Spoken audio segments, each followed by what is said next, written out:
goodness. How's everyone feeling? Actually, feel great. I feel great. I feel phenomenal. What am I Feeling talking about? What is up, everybody? Welcome into the DNVR Nuggets podcast. Let's go. Let's go.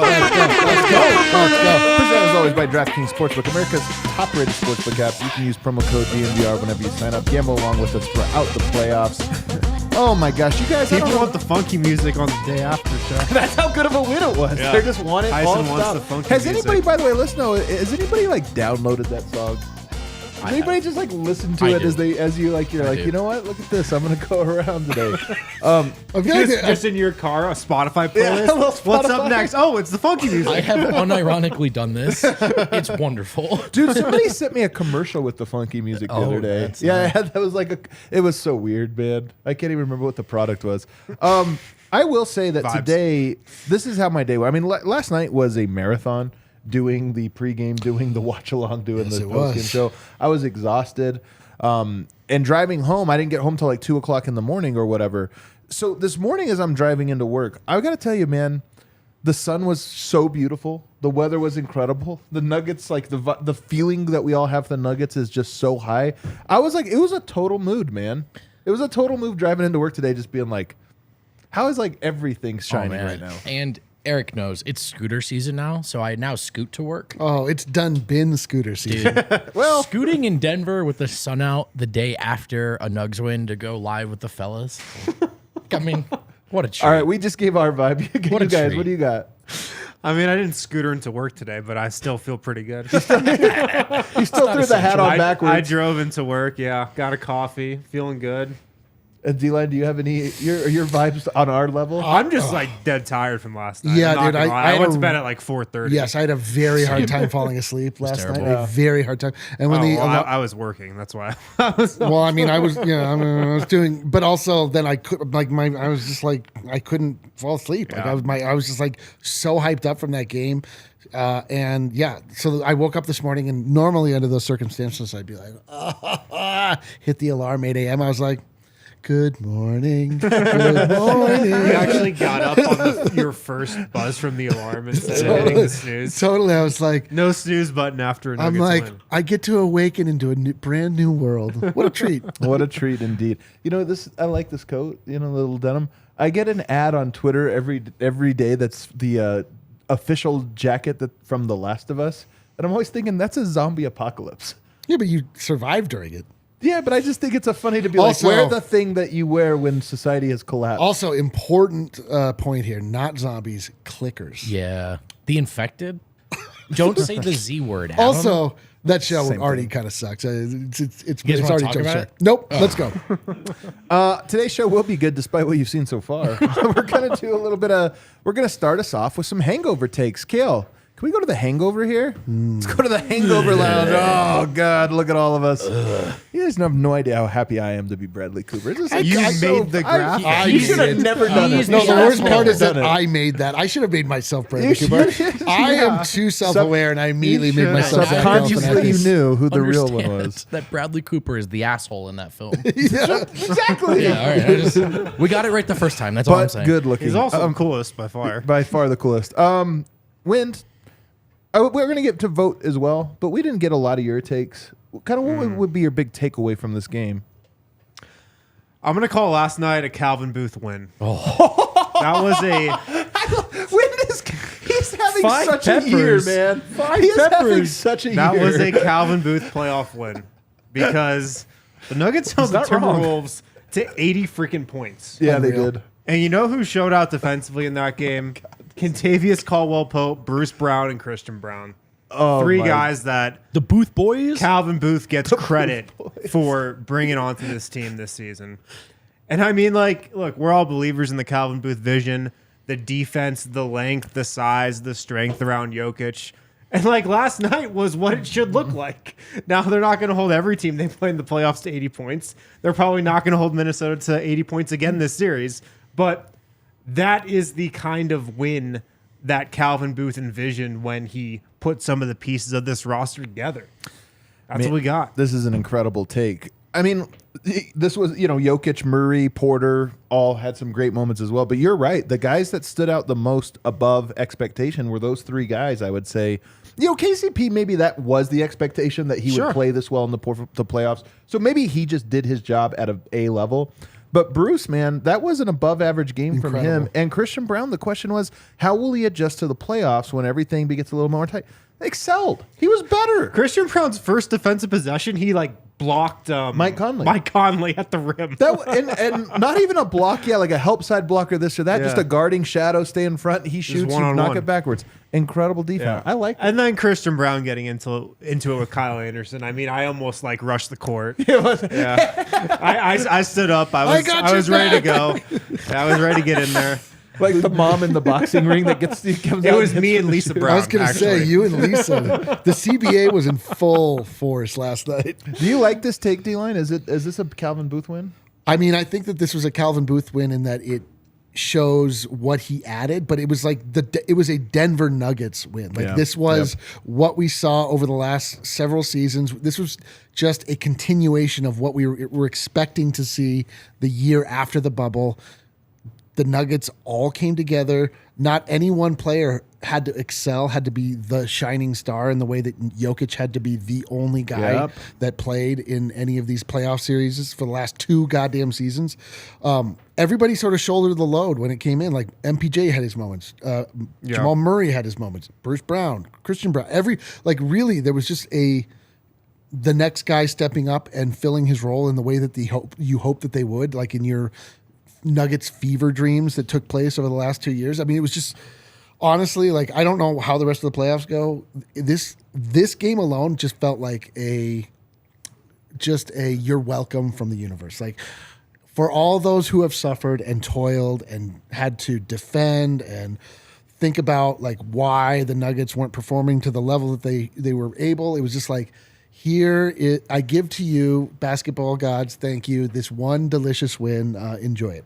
Yeah, and I don't want to take too much away from other guys, and I also think Michael Malone coached a really good game last night. Yes, he did. I agree. And they got great contributions from other guys up and down the roster. But when I will look back on game 1, it's going to be about the defense. And when an MO of this team in the past, even in series they've won, is to drop game 1, be slow, and Nuggets are 2-6, I think, or were 2-6 in game 1s in the Jokic era. And the biggest reason they finally get game 1 and it's a blowout, dude, is what you said, right? The additions of the Booth boys. So I think you're both right. What can you name them off the top of your head? What the game 1 wins were? Yeah, it was Utah in the bubble. That's right. And Portland round 2 in 2019. Okay, so that was the first year.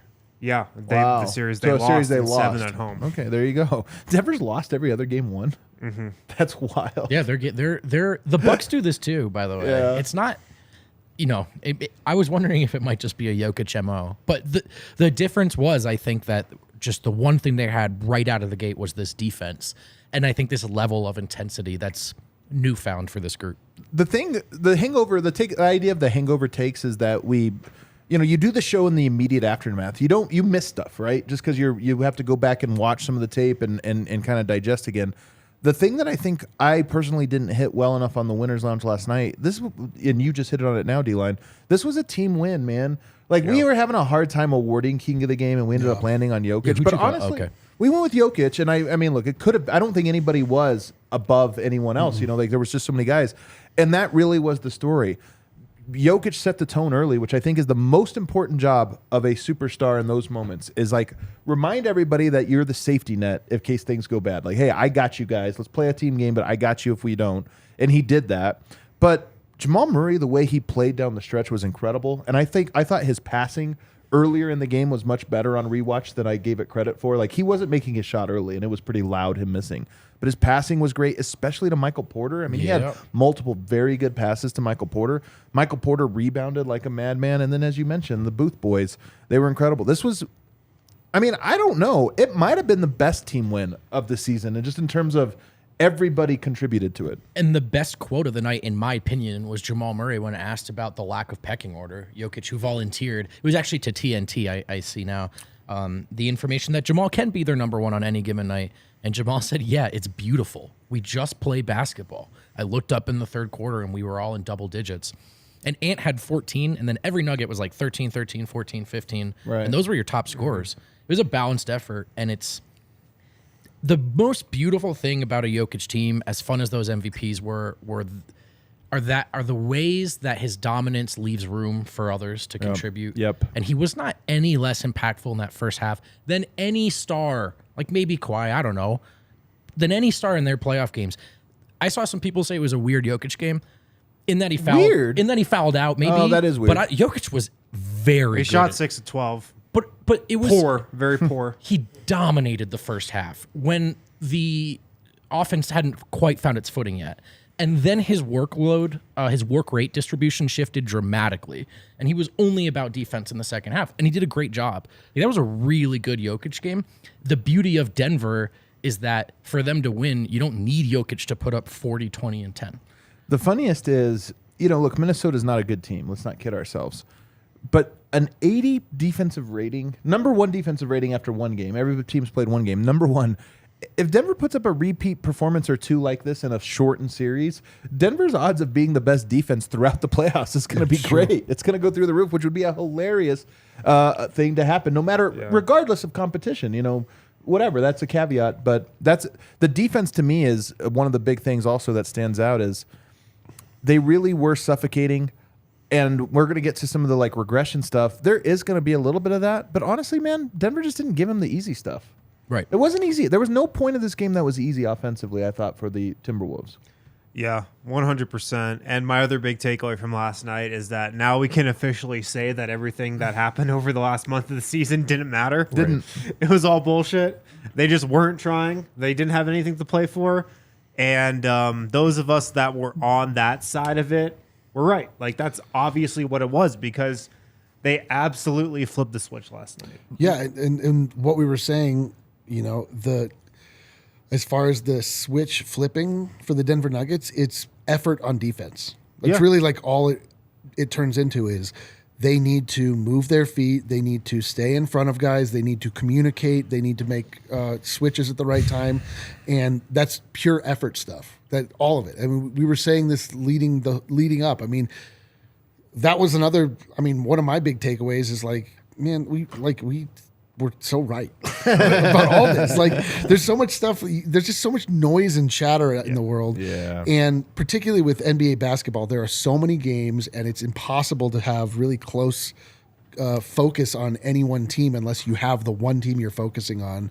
And so it's not surprising that the world sort of all checked out on the Denver Nuggets because the Denver Nuggets checked out on the world. But you pay attention and you are able to see patterns that emerge year after year with how different dominant teams play and what their motivations are like. I mean, it's just this was surprising, but it wasn't. I mean, the degree to which it happened was surprising, but the fact that the Nuggets looked good again, not surprising. Well, also, what did we hear from Michael Malone and the Nuggets all week in practice? Just going to say. We're locked in. Our guys are geeked up. We can't wait to play. We've been so locked in all these drills. All our guys are focused. They weren't lying. Everything they said to us happened. They looked like the team that probably they looked like in practice. And Jamal said as much after the game. He mentioned that week. And I was thinking about this, as you learn the lessons of being very close to a team and wondering if they're really a contender. What goes into championship DNA, which we've only seen from afar. And this stuff matters more than I realized. I think my first year covering this team, that kind of week, I probably wouldn't have paid much attention to it. They just need to rest. They just need to get healthy. It's a break in the schedule. It is what it is. But no, right? Denver used that week to dial in. I think the coaching staff deserves a lot of credit. The players, of course, too. They were prepared for the playoffs. Now, the Wolves are not the Suns. We get this.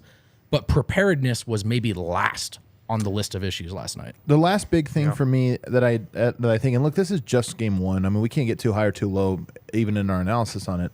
But one thing I've said for years is Denver goes 7 games or 6 every time, right? And they're grinded out. And I do think that Jokic was exhausted by the round 2 of the playoffs 2 years ago when they got swept by the Phoenix Suns.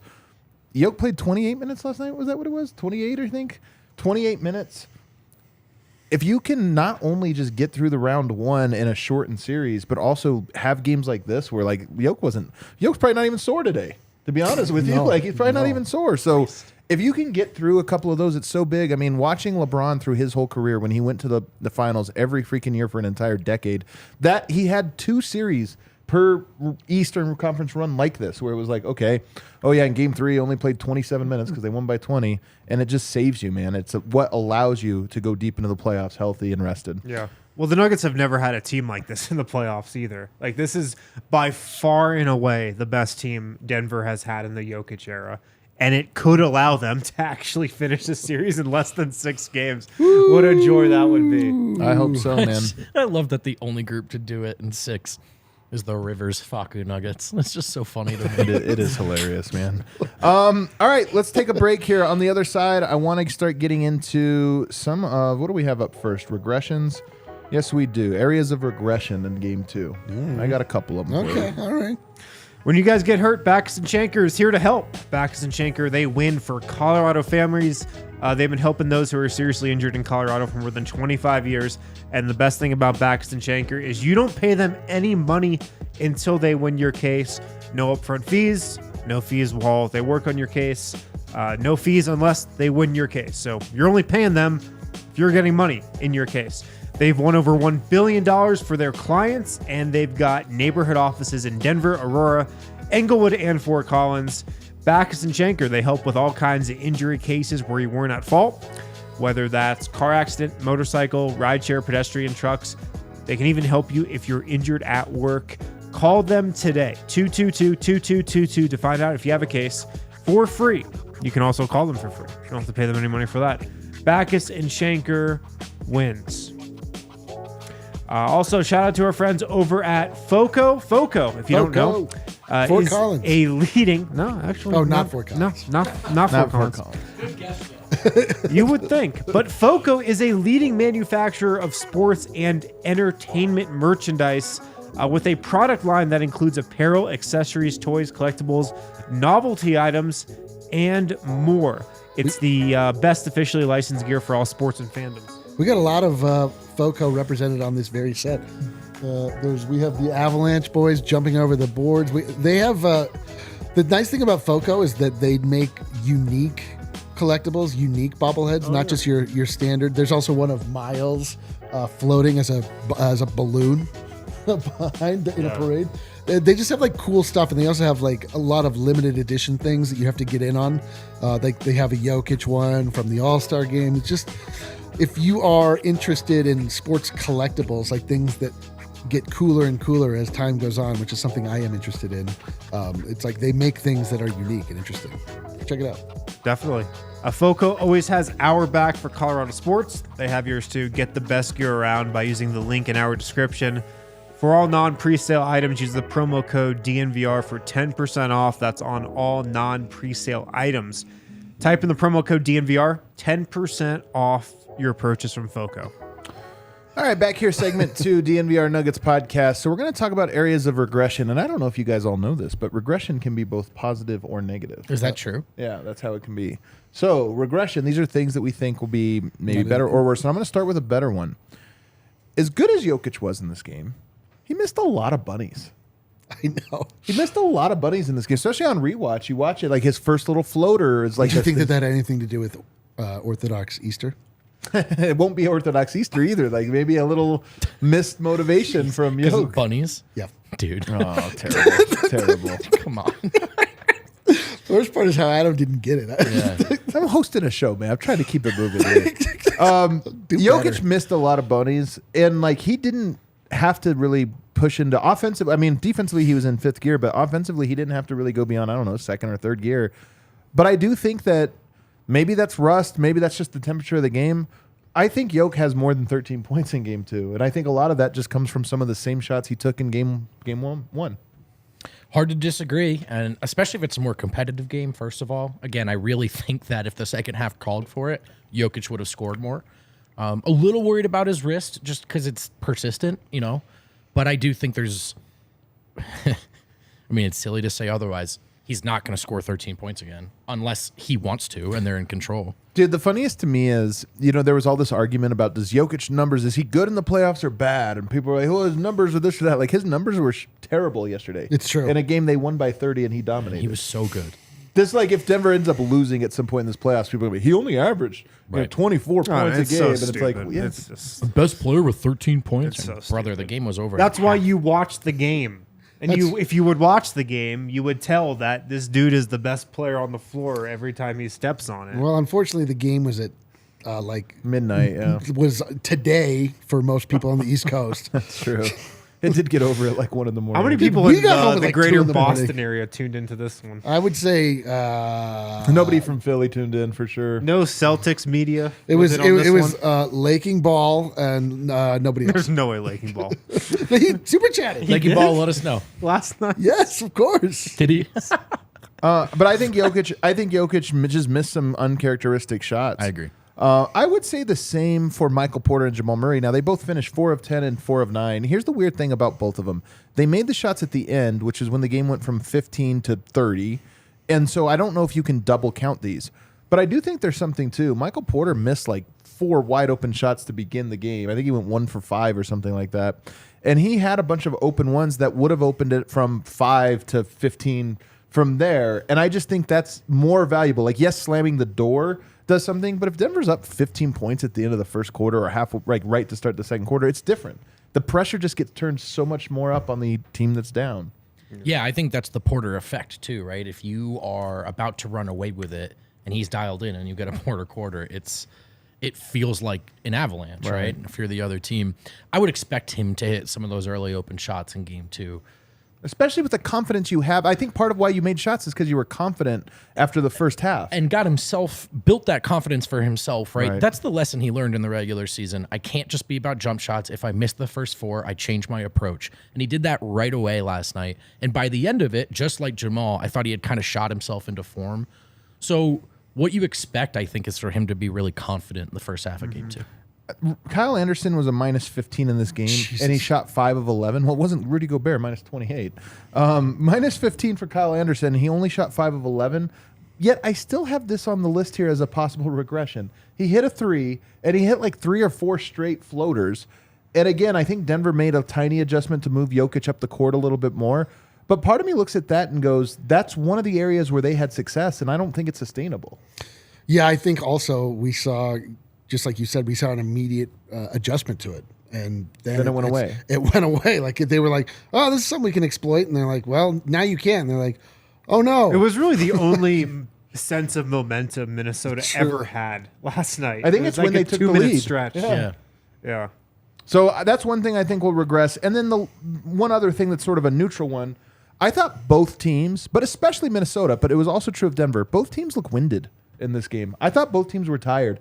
That's probably because they'll be in better shape on Wednesday than they were on Sunday. I know that's a small thing, but also just the adrenaline. Like It's the adrenaline. Well, yeah. Minnesota But I mean- had just played 2 games, and the Nuggets haven't played a game in a week. Right. But Minnesota also looked tired, I think, because of that. So they'll be Definitely. a little more rested. But I think even with Denver, there's just something to opening your lungs that much.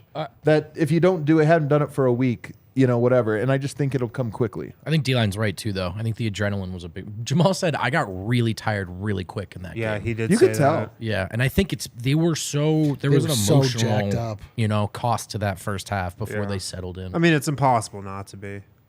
That atmosphere. Like, yeah, game 1. Well, Imagine if we were podcasting in front of like 18,000 people. Yeah, I'd rip my shirt off. Yeah, But everybody's there's standing up and we usually a are podcast. whiteout. Yeah, usually if there's a bus, we're podcasting in front of 10 exquisitely drunk people, and I don't get that nervous. But I imagine if you made them more.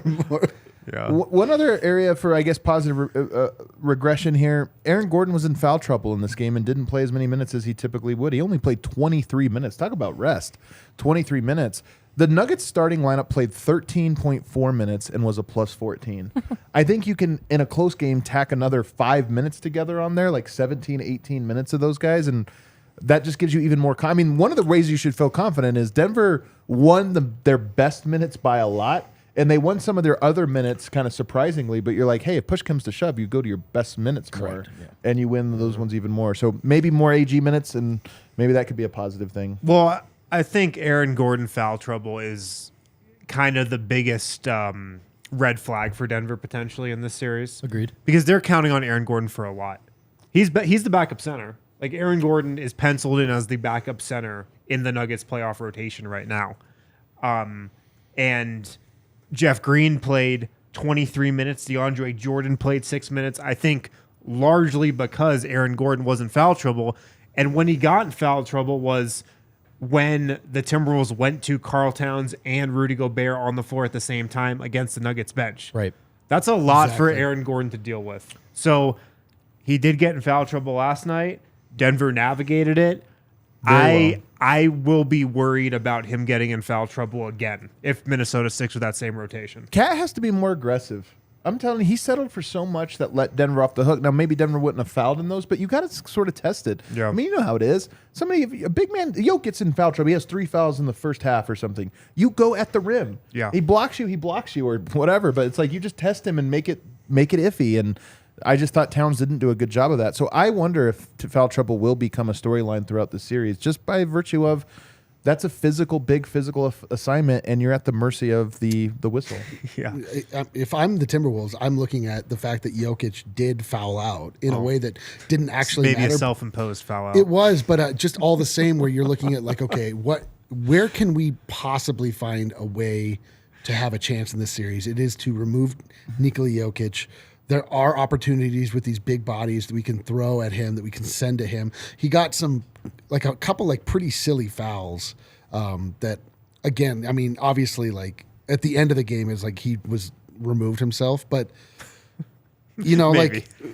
but I'm just saying, like, I mean, truly, like that. If I was the Minnesota Timberwolves, I'd be like, all right, we are going to throw everything at Jokic. We're going to play down in the block. We're going to do everything we can to try and get silly fouls against him. Once he's out, then we can actually have our, size work in our favor, as opposed to up against Jokic, big lumbering Rudy Gobert is not at all an advantage for them. It's an absolute, like, Jokic just runs circles around him. This is where I think game 2, there's an option to really step on their throat. I mean, as I mentioned, Rudy Gobert minus 28 in this game. He's already the pariah of the locker room. There's a chance for him to be minus 50 through 2 games. Oh my God. And it just be Minnesota's best chance at winning game 2 is holding out Rudy Gobert. you think? Yeah, I do. I don't. Rudy Gobert can't. Come on, Rudy Gobert can't move out there, man. He really does. His look back rough. is hurt right now. is hurt. He's playing through a back injury, and I mean, I feel like he's looked like a shell of the Rudy Gobert that we know all season, but he looked bad last night. And offensively, he's he might be a net negative. right now. I legit believe that their best chance to win game 2 is not playing Rudy Gobert. But I think you're also right that Jokic then dices Karl Anthony Towns. to up. me, yeah, I and look then at that if you're and I go, Minnesota, come on. you're trying to just outscore him and get lucky. Which ain't going to happen, I don't think. But let's go to some of the negative regressions here. Karl Anthony Towns had a terrible game. And Karl Anthony Towns will have good games in the series. I'm pretty convinced of it. He's a good player. 5 of 15 and just 1 of 7 from 3. Some of this is self-inflicted, but I'll tell you what. They get 2 days off or 3 days off going into Wednesday's game. I suspect he makes, especially early on, a lot more of his jumpers. He has to. He was horrible. Horrible. He can't be much worse, to He be honest, can't as a shooter. possibly be worse. He was terrible. Well, he could get in foul trouble. He's prone to do that. That's I think James. that'll happen in at least 1 or 2 games this series, too. Yeah. But I agree that at some point he'll play well or play better. Like, he's very talented. I think we're seeing a lot of appropriate questions about what is he made of, where is his head at in the playoffs? Does he know what it takes at this stage? And I think those are all good questions about him at this stage in his career. But can he take and make shots? Yeah. And as much as, generally speaking, the Nuggets have really separated from the Wolves over the years, we have seen Towns play well against the Nuggets. Towns he likes this matchup. He cares about this matchup. So I think there are a lot of questions about... That's regular season yoke, though. I said there's part of it, man. I agree- really believe I it. agree with you, because I think there are a lot of good questions about who playoff Towns is. But the notion of can he take and make more shots than that? Yeah. Yeah. Another area, this is a weird one. They have less depth than Denver. They really do. Yeah. And they played some guys, More girth, namely though. McLaughlin last night. I just don't know that he plays that much, man. Like, this is not a series for him.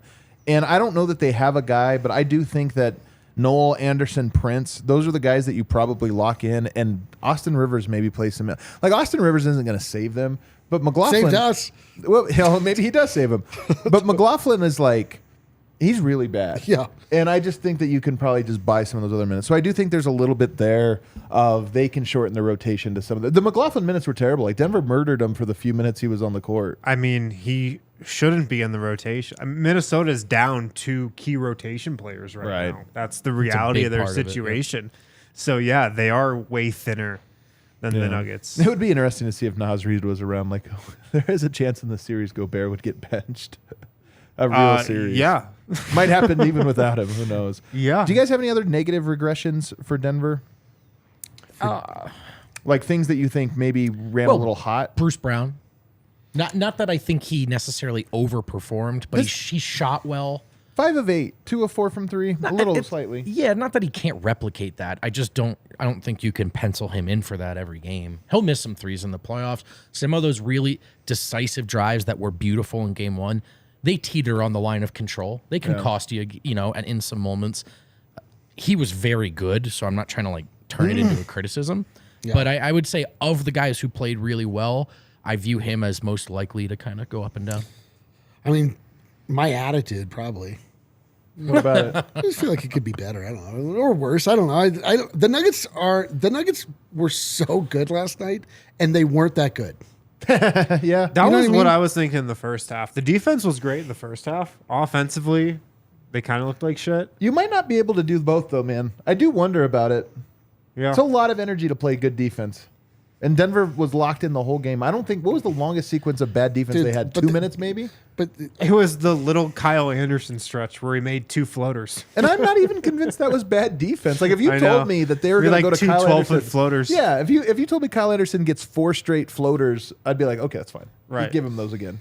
He just happened to make all of them. yeah, I mean, don't forget the Nuggets, to their credit or to their discredit, have incredibly fresh legs. They have not played at all. And they're going up against this team specifically in Minnesota that has been in an absolute dogfight, fighting for their lives for the last exact amount of time, 1 month and 1 month. Like the quote that came out that they said that they felt like they were, in playoff or regular season mode. They need to click into playoff mode. Just like, what are you talking about? You've been in playoff mode for a month, man. This team is so far behind mentally, I think, like maturity-wise. I agree. Another thing I think could regress negatively are the non-Jokic minutes, which went well for Denver. They went really well. They went really well for Denver. Now, it happened in a way that looked kind of sustainable, but... Because you know what? You had 2 starters on the court instead of 1. That's a big takeaway, too. And switchable 4-5, which is huge for their defense. Yeah, the foul trouble kind of muddied that, but we got a very big answer in this series right away, which is that Aaron Gordon will be the backup 5, and I think it's great. They can get stops, man, and then you got 2 starters who can score, and I like that look a lot. Having said that, the non-Jokic minutes have been a disaster all season. At some point in this series, do they regress? Probably. It could be game 2. The DeAndre Jordan minutes could regress. Yeah, that's true. Although He dominated in his 6 minutes. He was a +7. He had 2 just monster dunks, I think. Yeah. And look, I told you guys, like, if they need a backup center, they're probably going to DeAndre Jordan in this series. Like, I predicted that. I wasn't surprised when he played with Aaron Gordon in foul trouble. But I would not rely on him to be a positive. All right, let's take a break because we got. But he was great last night. We got to get to played some well. adjustments. He did play very well. We got to get to some of the adjustments that they're going to make. But real quick, I'm going to tell you: number 1, hit that like button for us. Help us grow the show. Do it. It's free. Hit that like button. It's a free way to say thank you.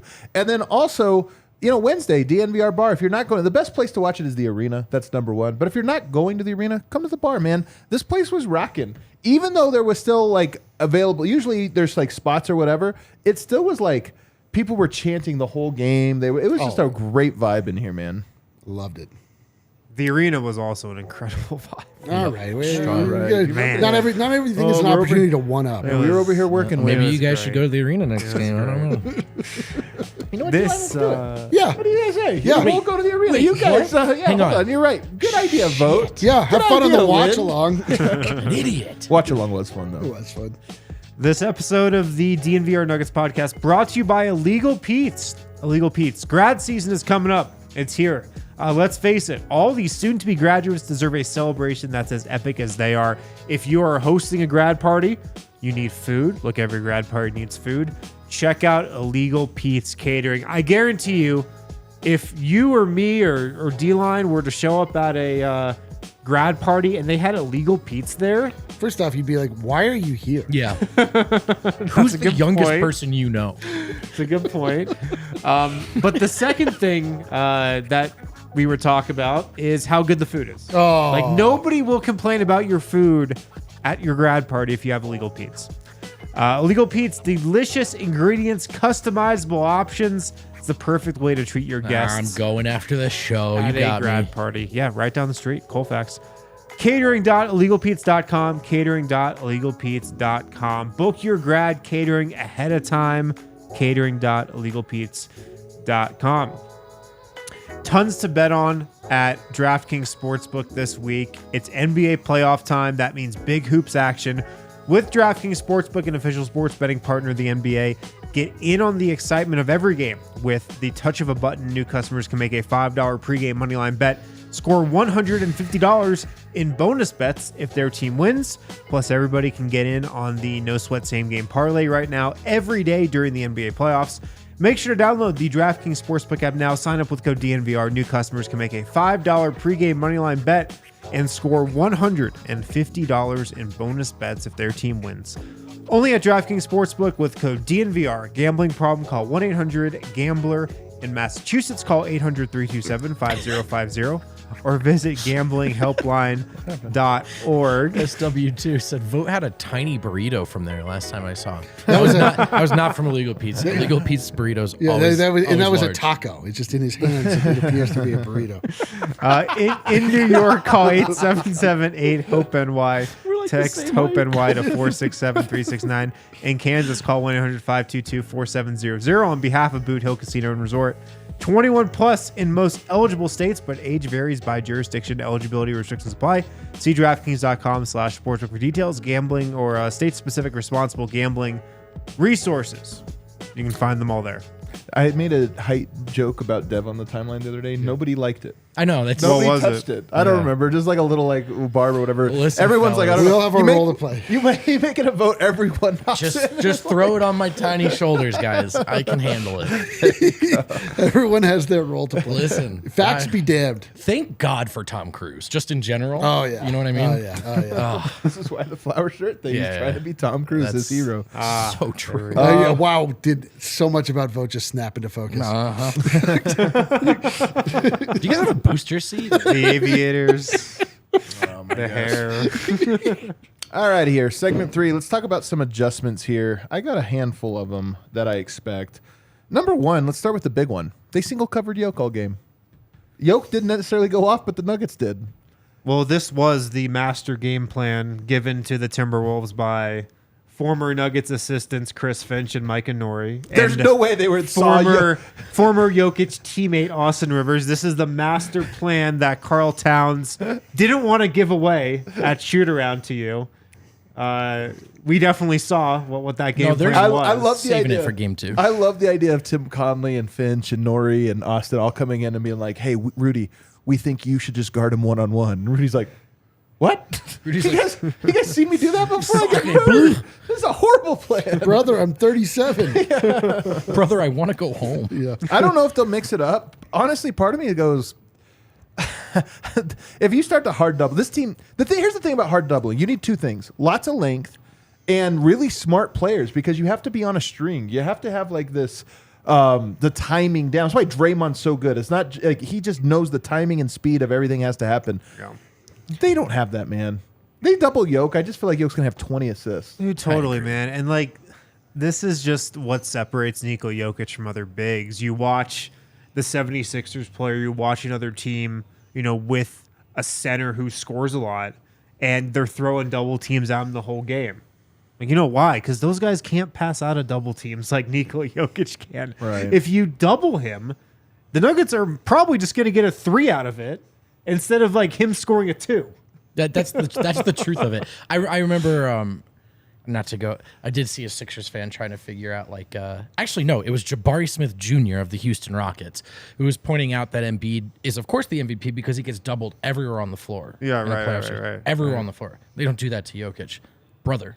You can't do that to Jokic. That's so That's true. the difference. That is the difference. Is it possible that the grand plan was to confuse Denver by allowing them to win the first game in the series? This is a good theory. Well, Yeah. no, honestly, there's some merit to this. Here's one. No, Oh, I was joking. No, I know, of course. But I'm saying there's some merit to this one thing. I did feel like Minnesota put out a bunch of different things. Like, not that they punted on the game, although they might have punted on it, and that they tried a bunch of things because even the Kyle Anderson stuff, like, here's one I have on here. More pick and roll for Ant, especially when there's only one big on the court. Because when Ant started going off, a lot of that was in pick and roll, getting to the elbow, which is his favorite spot, and elevating. And that's a tough cover for anybody. And they did it and then went away from it. Like, it worked, and then they just stopped doing it. And I felt like a little bit of a... that's why I say there might have been a little game plan to be like, we're going to do this, and this, and take our inventory. Yeah, totally. And another takeaway I had from Minnesota, kind of on that point, is they just don't know how to play together as a team, and that's not a surprise considering they haven't had their actual team all season and still don't even have it now with Jade McDaniels out and Naz Reid out. And the Nuggets, this is what I said was one of the underlying factors why they were getting so underrated heading into the playoffs. They are a team, and they know how to play with one another. And that starting lineup is so good together, and there's so much chemistry together. And that's an example of, like, this is working for Minnesota. Oh, let's just, like, go to a, Mike Conley drive. Right. Let's go away from Anthony Edwards. Yeah. So a little bit more of that pick and roll. I think on the other end, I think you can actually see a little bit more pick and roll for Jamal Murray, especially when Gobert is the only big on the court, or Towns. Both of them pretty terrible at this. But I just felt like Denver, again, didn't have to go to anything. Denver didn't have to go to the optimized options because they were scoring on the non-optimized options. But I do think that's one that was, especially when Murray started to hit his shots, I just was thinking these pick and rolls, man, are going to be like easy money for him. I would agree. I would agree. Yeah. I think if he can drag either of those guys out to space. Jamal Murray had cooking. such a classic Jamal Murray game last night, I thought. He was bad in the first half, and he even talked about post-game, like you mentioned earlier, Vote. Like, he was too hyped up. He got tired. Like, he was too buzzed at the beginning of the game just with the emotion in his first playoff game coming back and the crowd and everything. And he just needed one shot to go in that second half.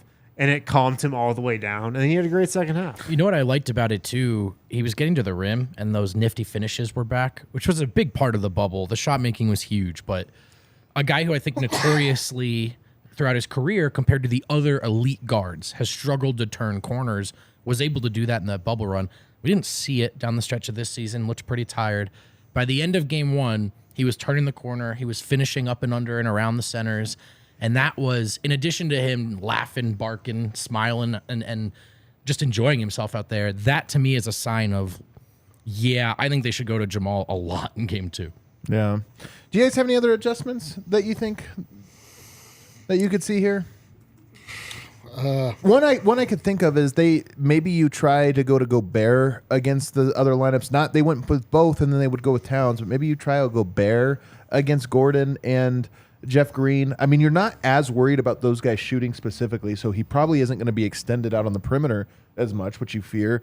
And look, Towns, as good as he is, he didn't take advantage of those opportunities in this last game, so maybe you go to Gobert and just tell him to go rebound. Gobert can at least rebound over Jeff Green and Aaron Gordon. Right. Yeah, I mean, we talked about last night, like one adjustment for Denver might be to use DeAndre Jordan more as just like a big body against the two Twin Towers, especially if they want to play them against the bench like they did last night. They won, except for Denver won the minutes. They did it, but it also got AG in foul trouble. I mean, it's it obviously nothing ended up being impactful one way or the other, but like the one thing that I can look at is that the Nuggets did have a couple key players get in foul trouble. Yeah. So, I will say that I think this game, I mean, look, I'll ask this first. Has your opinion about the series changed at all? No. No. it changed for me in that it's like I think it's much easier looking now than I was. Right. I mean, I was nervous about it, and now I don't feel nervous. Yeah. It's like, all the length they can throw at Nikola Jokic. Oh. Yeah, it doesn't matter. All the length. This team just has this Yeah. team is what people worried Denver was going to be. Like, you didn't play defense all year. Can you turn it on or whatever? And Denver can, because they did play defense in pockets when it mattered, Right. and they of course won games. And with Minnesota, man, I'm just telling you, they're not on a string. They don't communicate well. No, they're not a team. Jokic had they're not a team. Jokic had a post up on Kyle Anderson where he just like walked to the basket and then laid it up. And Towns was clearly supposed to help over. He was like shading him to Towns, and he didn't. And you could just see Kyle Anderson be like, "Bro, what the hell? Do you think I'm going to stop him without your help? Like, Yeah. you're supposed to help there." The Wolves are still asking questions of themselves that the Nuggets answered like 2 teams ago. Right? Yeah, it's Right. so true. 2 iterations of themselves. That's such a good way to put it, man. So the one thing I was going to say is, I do think Game 2 is important. Every game has its own personality.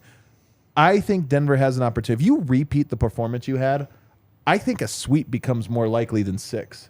If you go up 2-0, but both of them are that way, I think it's more likely that team in Game 3, meaning Minnesota, in Game 3 Yes. falls apart, Dude. rather than they like storm back. They are ripe to So ripe. implode at this moment. Like if they have another performance like that team is done. They're done.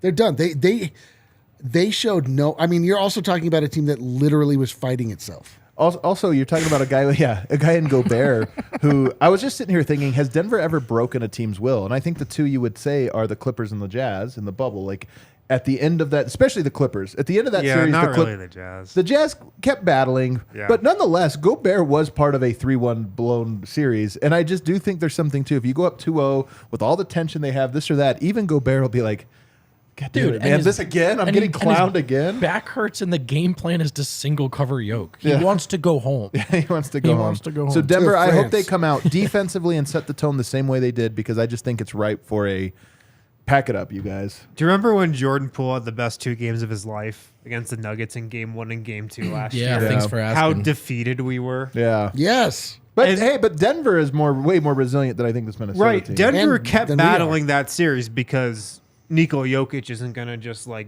sit down and go home. But not everybody is Nikola Jokic. Towns will sit down and go home. Towns That's definitively what is I not. was getting at. All right. All right, let's take a quick break. On the other side, I want to go around the association real quick. Oh, let's go, dude. Skip the Celtics one, though.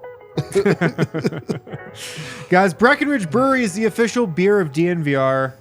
I hope you had some Breck brews right next to you on the couch if you were watching Nuggets Timberwolves last night in Game 1.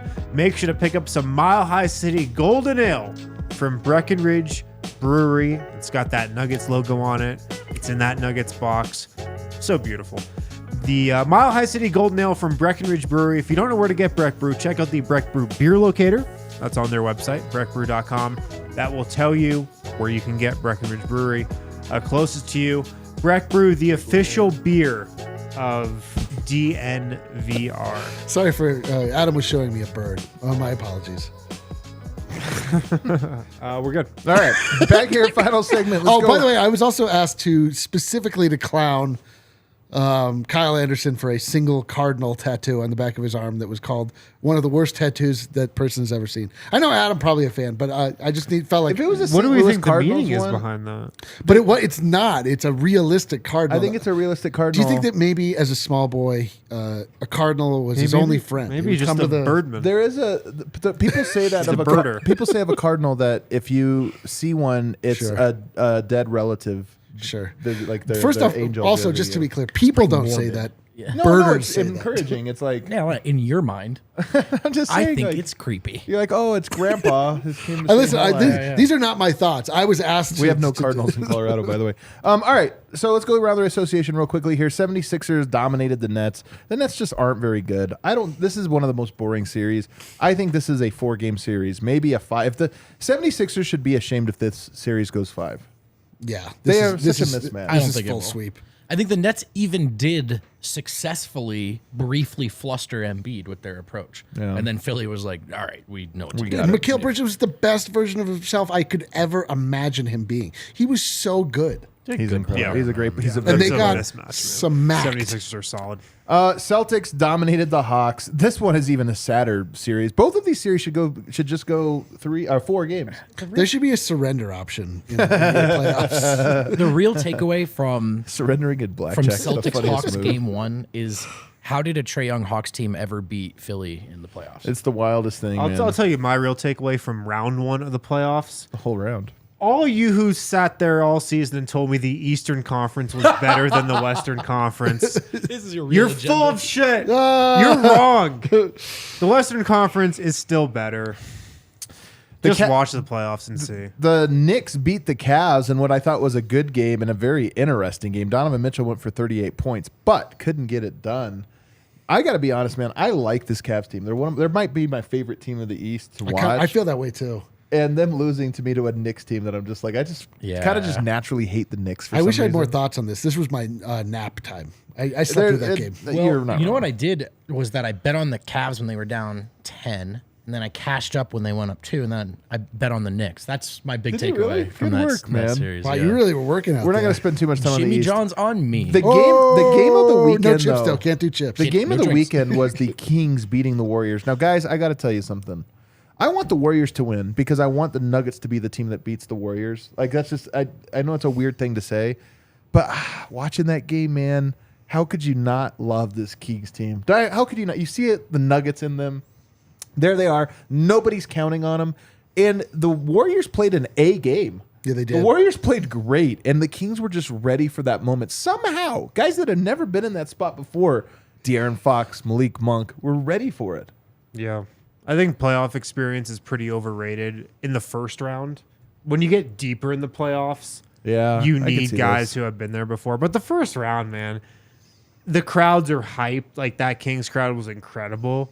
So I bet Sacramento players were like, wow, this is pretty cool. Yeah, This is fun to play in front of. But I feel like you can just ride that momentum even if you don't have playoff experience in the first round. Well, and De'Aaron Fox showed why he is the likely recipient of the inaugural Jerry West clutch He award. was, dude, he was so freaking. He was so Jerry We West. should call it the inaugural I'm him trophy. It's hilarious. Fox is probably going to win that thing, right? Did they announce it? He was so good, and he wasn't scared, and it was a good Steph game. And obviously the Warriors are still right in that series. Yes. Oh But- yeah, dude, they were. But for Sacramento right away to get a taste of oh, here comes the Warriors avalanche. What do you got? And then to realize, oh, we have a good answer. We've got we have De'Aaron the Fox. beam. Yeah, that's they have a lot of playoff lessons to learn probably themselves, as any team does in that situation. But their baseline confidence coming out of that particular game, I think, should be really high. I want the Nuggets to beat the Warriors just because I think it's cool. But there is something that's also very cool about the NBA having to suffer through a Kings Nuggets conference finals. I would just love it so much. They would just spend the whole time talking about LeBron. I hope so, man. That would be the ultimate eat your vegetables series. It would. It would be, and it would be We know it. incredible basketball. That's the thing, is they would be like great, beautiful games, and they'd be like, "Rawr." It's like, can Rui Hachimura be re-signed? All right, let's get to another Western Conference one here, which is Lakers Grizzlies. Can he though? Lakers look so bad in that play-in and so good in this one. Anthony Davis is legitimately good when he's healthy, and he got hurt somehow in this game, then came back in it. But they that's looked crazy. phenomenally. And then my Austin God. Reeves and Rui Hachimura, you want to know how they're going to perform. Those two guys were unbelievable as well. On the flip side, the Grizzlies, man, best home record in the NBA this season. Lose game 1 at home. That's not great. That is a psychological not blow. great. And they lost John Morant, likely. And John Morant, lose John Morant. I mean, yeah. that was the death toll for them. They were, those two teams were going back and forth, and yes, the gamer that is Austin Reeves came to play. It's funny, the Minnesota and Lakers looked atrocious in that playoff game, and Minnesota kept it going. But the Lakers, It's actually an important detail to remember that they barely beat this Minnesota Right. team. they barely beat this Minnesota team. I'm still a massive non-believer in this Lakers squad. And Anthony Davis acting like he's dying after he's hits it at any point is so exhausting. Did you see the meme somebody sent me of Austin Reeves Yes. doing this thing? And then, LeBron. I And then can't move Anthony my- Davis is doing He can't move his arm. I can't move my arm. exactly the same. Dude, Like, I need a Enes Cantor shot on the training table from Anthony Davis. Whatever That series. freaking takes. whatever freaking takes. I need that. I need that. AD. We really haven't. I mean, we thought about it a lot. We talked a lot about it a lot. That run from Enes Cantor is all time biggest clown behavior in the NBA of all. That NBA refs take a freaking look at this. Look at this And then they thing. freaking Dude, takes. my basketball friends texting me the free throw line clip, being like, "This is pretty dirty from Jokic, bro." I'm like, "You're all blocked." Just You're so all- you know. you're all- You're like being, torn. Yeah. boxed By the out. way, I should circle back on that. See what their takes on Enes Cantor Yeah, I know. freedom This is are the in funniest part of 2023. all of No, this. first off, Freedom Cantor. Oh, yeah, he's Excuse Freedom me. Cantor. Yeah. No, Enes Freedom. Oh, Enes Freedom. Dang it, we got it all wrong. My bad. My bad. America. Whatever. Guys, in the shocker What a of the freaking weekend, mistake. the Heat beat the Bucks in part because Giannis went out. Although I will say, Giannis was down. They were down before Giannis went out. Let's get to the Giannis piece of this in a second. I like Giannis, guys. This is gonna sound a little sacrilegious, and it shows you how crazy narrative swings are. If you go through the Bucks' playoff history in the Giannis era, all disappointment except for that one time. It really is. Like, they are a team that looks one way in the regular season Got and to then get becomes a little spicy. clunky. I'm not. I'm just It's saying. I'm just spicy. saying. When I watched the first half of that game where Giannis was playing, I'm watching them going, "How do these guys ever score?" You know, like this. That part I do think sometimes. You know what I mean? Yeah, yeah. Like, they just look so clunky and so like they can't do it. And then the defense, you know, Bam was Brook Lopez, the best defensive center in all the NBA, just getting cooked by Bam freaking out of bio. Right. I don't know. And now Giannis is out, so who knows what I don't think we've heard an update on Yeah, Giannis. It's been X-ray- very quiet. The X-ray I think was clear. Dude, he'll be back. Yeah. He nonetheless, That's a an gnarly injury fall, is though. worse. He's worse than he was because of this injury, whether Yes. it's a little tiny bit or a medium amount or a lot. I just look at that and I go, I don't know. I'm just skeptical of the Bucks. Let's just put it that way. I hate to say this, but Celtics stock going up. Yeah. Don't maybe take it back even. What's that? Maybe don't say it. Take it back Okay, even. I just won't say it, Yeah. but this is how I feel. Do we have a whole segment on whether they should ban the charge? That seems to be the Yeah, that's a topic hot du jour topic. I love in the NBA today. So Quick stupid. one-word answer. When do you go? No. No. Yeah, no. Should I write an article about it? Yes. Tyler Hero also went out. So you talk about a series where two key players go down. That's just insane. And then lastly, of course, the Clippers and the Suns played a game, you guys. They did? Yeah. The Phoenix Suns had not lost with Kevin Durant. They're the best team in the NBA. They beat, Suck it, Clippers. they- Suck it, DNVR. They beat the Nuggets twice, handedly. They did beat the not Nuggets twice. impressive Man, enough. dominated them. Yeah. DeAndre Jordan, no answer for Kevin Durant. Anyway, they get into a playoffs, and now Kevin Durant has lost 7 straight playoff games. And more to the point, if you just didn't tell, if this was somebody's first playoff game and you said, who's the best player on the court? Kawhi Leonard, not Kevin Durant. Kevin Durant kind of came. In the first quarter, he didn't have any points. You see that? Dude, you're playing with It's fire today. spicy. Dude. No, I'm not. Juggling some peppers. You're like Get that little 5 pepper you're take like, what, are the on. basketball gods watching or something? Probably not. Fuck it. It's an off day for Here's them. the thing. I actually believe this. I've told you guys this, where I'm like, the Suns have 4 good players. They have 4 good players, and that was very loud in this series, man. Like, or in that game. Something about Kevin Durant and like a great thing about him, and we saw this in the regular season after he got to Phoenix, is that he can just fit in to any group of guys. He can play with other stars and get his and not step on anybody's toes. But you saw in like that game compared to Nuggets Timberwolves how much different like Kevin Durant and Nikola Jokic's like dominance over an entire game is. Like Kevin Durant just kind of plays a part in Phoenix's attack. You know, Nikola Jokic is the entire hub of everything the Nuggets do. And I wonder if like Phoenix can evolve to where Durant's the hub of everything they do, or if he's just kind of an ancillary piece. I think they need to, and because maybe it's too early to say this. Speaking of playing with fire, One game in, definitely not. No. Well, you'll see. Chris Paul. No team has ever come back from a 0-1 deficit in NBA history. As far as like if Prime is over here and Wash is over here, Chris Paul's on the left side, I would say. And there is maybe something to that sort of well-oiled machine team that they had. How long could they have kept that up with Chris Paul kind of aging? And maybe their best bet is to lean into, like, give the ball to Kevin. Dude, you know? They have a lot of pressure, man. Yeah. My takeaway from watching that game was like, and watching the Philly game was like, how much better is Kevin Durant than Mikal Bridges? You thought I was spicy. I'm serious, man. Like, especially in Brooklyn, like he, and particularly, Well, hold on a but second. not only Kevin so Durant he played. is better than Mikal Bridges. My take is, how was Mikal Bridges not better in Phoenix? Yeah. Because he was playing a role. Like the thing is that like so you just get a younger version of Kevin Durant, or you get an older version of Mikal Bridges and Kevin More Durant. injury but then prone. you lose Kevin. Yeah, you Mikal lose Bridges Cam, plays 82 games, I heard. but then you lose all of your depth to get it. Like Worst defensively. I mean, it was crazy. It was like a crazy thing to see. I mean, you know, like in their sadness, that Suns fans were all saying like, dude, Mikal Bridges is a top 10 player in the NBA. Like, what did we do?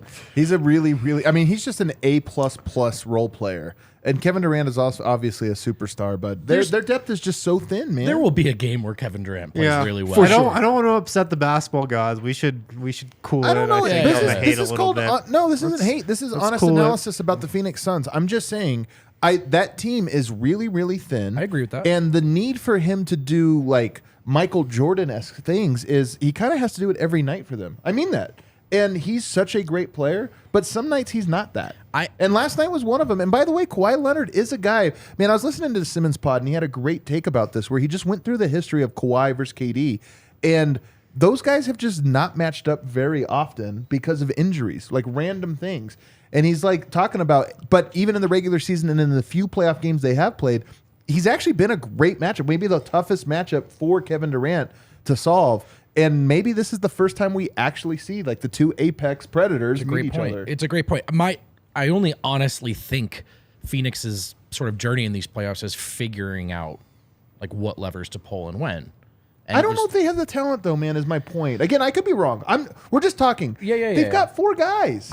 Listen, I think these are all great points. My point is simply at some point Kevin Durant will look better than he did in game one. Yeah, and he looked pretty good. I mean, there were Jock just Landale's big not a guy. swatches of time where he wasn't. That's like what he I'm is. saying. For If sure. you want to go through regression, Torrey Craig, 9 of 12 from the field. Well, yeah. Regression In a loss. Yeah. So No, he had a great game, and Hey, they, he's shooting 40% from through this. year. the kerfuffle in the scuttlebutt around Suns Nation was that he got the start, and everybody was over Josh Okogie, and they were upset questioning about that. it. Yeah. Let me ask you this. How many bench points did the Suns have in this game? Well, they're missing campaign. How many Suns how many points total did they have in this game? They played, I don't know, 70 minutes or so. I don't know. 15. 10. Wow. They had 4 points from Shamit, 4 points from Jock Landale, and He's a guy. 2 points from Bismack Biyombo. That's it. Damn. That's it. I mean, that's this is a what I'm pretty saying about crappy this bench. team is, again, I'm just Wait, saying. those are really the three guys off the Suns bench? Those are the three guys that Jeez, scored. You got Okogie played 7 minutes, had 0 points. He was a -10 in 7 minutes. I'm just saying that Suns team is really thin. And look, why do we buy them? Because the talent, the top end talent, Sure. but also because of that 8-0 record when they didn't play teams that were trying. Man, I would hate to just have a bench that I can't rely upon. I know. That would Boy, that would be really rough. suck. That I don't know would what be that's rough. like at all. I gotta say, there is something to the Suns where there's a healthy amount of fear and respect of that team for me. There has to be. There's also like having followed this Denver era very closely. I'm like, Torrey Craig's starting, huh? Yeah. Torrey Craig's This in is your all- starting lineup. This is all I'm saying. You know what this Nuggets team reminds me of? A little bit of Denver in years past. Now, they Yeah. at least have Devin Booker. They have an actual legitimate number 2 running with them. But just in terms of like the names I'm reading you, were like, oh, wait, they need Landale to play? They need Shamit Yeah, to that's score? not a good sign. Yeah, exactly. They're compromised, and that's my only point. So anyway, my point is to go through all of these to say, I think this was a great first weekend for the Denver Nuggets. Yeah, I agree. It's just one game. There's a lot. We can't swing too wildly. But I look at this and I just go, I'm less worried of the Suns than I was a week ago. The Lakers somehow passed like being there. So maybe you get a Lakers Kings, Lakers Warriors second round. Okay. The Nuggets can beat these teams. That's just my whole point is I'm looking at this going, I wanted to see Denver look like the best team in the West. Yeah. They did. And all the other teams that were challengers, minus maybe the Lakers, did not look as impressive. And I just look at that and I go, Clippers look good. The Clippers did look good. And I mean that. But the Nuggets have beaten And the Clippers Warriors like look great 15 also. out of 16 times. The Warriors lost, but they lost because Andrew Wiggins came in the first game he's played in 5 months or whatever. And the last shot, he looked great, but the last shot was in his hands. They were a Andrew Wiggins 3 away from winning that game against the most Herculean effort I've seen from a team that was they did look really, really good. They really look good. And, Andrew Wiggins showed us last year, he's a guy you can count on in those big situations, but that was maybe a little bit too much too quickly. Like, you probably want Steph or Clay taking that shot. I just feel really confident in the Nuggets right now, more so than I think I have at any point in the playoffs before. I do think the Nuggets, they earned the respect we're giving them from that game. They also had the wonderful benefit of playing that Timberwolves team. Of course, It's just At that moment, It is too. game one. It is game one. But I would agree with you that the take of after one game, did that go well for But Denver? I'm impressed with the 76ers and the Celtics for beating down those teams because it's like, how are you going to come out and do it? And they came out and hammered them. Denver came out and hammered them. You get credit for it. All right, hit the outro music. Let's get some super chats in here. People are super chatting. On The realest of the real. Jacob Prum, I love the idea of calling KCP, BB, and CB the Booth Boys. I love the idea of calling Peyton, Christian, and Ismail the Booth Youth. Oh even man, more. we got the Booth Boys and the Booth Youth. Dude, our core used to have a young core, and now our Booth Boys have like Booth Youth. The Booth Wait, we have to remember who to credit this. Jacob Crumb. That's Jacob great Crumb. because The Booth that's Youth. canon now. As Yeah, far the as Booth I'm Youth. concerned. You've That's done it, it. Jacob. You're a part of the show. The Booth Boys and the Booth Youth. Tommy Pansy, first time super chatting Let's from go. Grand Rapids, checking in Hell on my yeah. favorite basketball team's NBA affiliate. All Nuggets are good. Sorry, Long you live had to DNVR. suffer through a rough season in Grand Rapids, Tommy. Yeah, But thank you. Big P-Watt guy. Connor Paseka feels pretty bad about the height jokes. This is all for vote. He says, small size, big heart. Oh man, Man, I so wish that true. was. It's still only half true. Yeah, he my heart is is- small size. My heart's His heart. He does not have a big heart. Yeah, I'm gonna find a different job. I think Nico Perez. Nothing brings a smile to my face more than Joker reminding the world of his one-of-a-kind skill set. Listening to the media in awe was hilarious. So true. So great, man. So Yeah. great. You know what the best thing about watching a Nuggets playoff game live, and this is also true in regular season games, it's the audible gasp of a crowd when Nikola Jokic unleashes a pass that nobody saw coming. Yeah. There's nothing like it. There's absolutely nothing like it. I don't know if another player, maybe other than a Steph, can get that kind of gasp from a crowd. Or like that. What was the reaction like on that crazy spin move? It was just like this. Oh, It was an audible Ballerina gasp, yoke, man. It's the coolest sound. you know ever. what? You know what I welcomed back in with open arms last night was giggling at things that Jokic does. Like Jokic doing something and just giggling, having no other reaction but just to throw your head back and laugh. Like, oh, Joke. Oh, Joke. Vibes are up. Spring is here. The sun is out. The birds are chirping. Scooters are out. The finches have molted. Not the Chris Finches. Not the Chris finches. No, they might be ready, honestly, for They their might be ready they might be for ready for their migration. Head south, Cabo. Everybody, we enjoyed hanging with you. You know the best hangovers? DNVR Nuggets Hair of the dog. hangovers, man. Hair of the dog. Little That's hair what of the this dog. is This today. was some hair of the dog. All right, we'll be back again. We might do a little check-in tomorrow in some capacity. We'll find out. Obviously, we'll be back Wednesday. And if you haven't made it to the DNVR bar, I'm telling you, Wednesday, come here. It's going to be great. Yes. It's going to be a really good time. Dude, Wednesday's going to be popping. Popping. We'll see you guys then. Hit that like button on the way out.